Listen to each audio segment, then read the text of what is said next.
Salam joran melengkung. Apa kabar sahabat Bosoy MC Nusantara? Sebelum kita memancing, baiknya kita memahami karakter-karakter ikan mas untuk kita pelajari agar memancing kita lebih jos. Belajar memahami karakter ikan mas. Sebelum memancing ikan mas, akan lebih baik jika kita memahami dulu karakter ikan mas.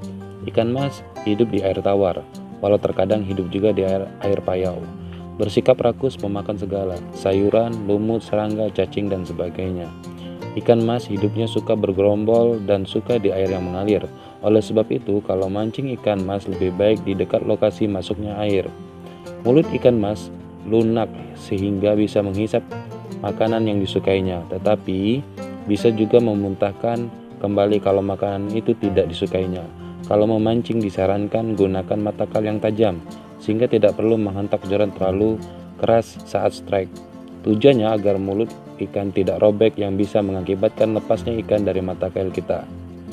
Ikan mas mempunyai kebiasaan suka mencari makan di dasar kolam, sehingga sering terlihat gelembung-gelembung yang bergerak di bawah ke atas dan tampak di permukaan air. Kalau melihat tanda-tanda demikian, jangan diacukan begitu saja. Segera lempar umpan ke arah gelembung-gelembung tersebut, karena biasanya kalau ikan sehat tak lama lagi umpan pasti akan disambar. Kalau tidak disambar juga gulung perlahan-lahan atau hentakan joran dengan sangat pelan. Tujuannya untuk menarik perhatian ikan akan umpan kita. Biasanya cara itu cukup efektif.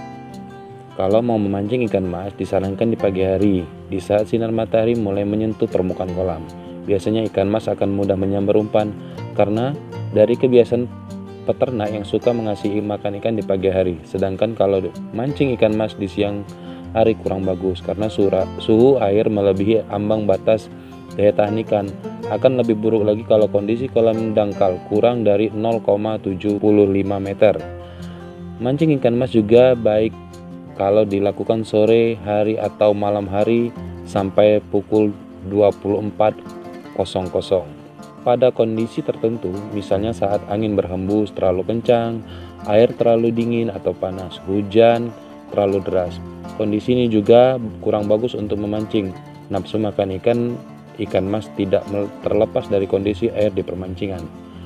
Kondisi air yang bagus berwarna bening, kehijauan, kecoklatan, tidak berbau, tidak ada endapan di permukaan kolam. Adanya blower di tengah kolam pemancing yang biasanya berjejer lebih dari satu. Blower itu membantu memperbaiki kondisi air yang buruk dan dapat meningkatkan kadar oksigen.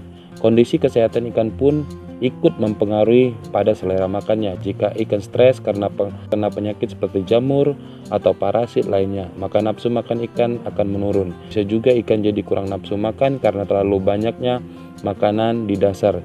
Kejadian ini bisa terjadi di pemancingan pada hari-hari tertentu, biasanya pada hari libur karena terlalu banyak pemancing.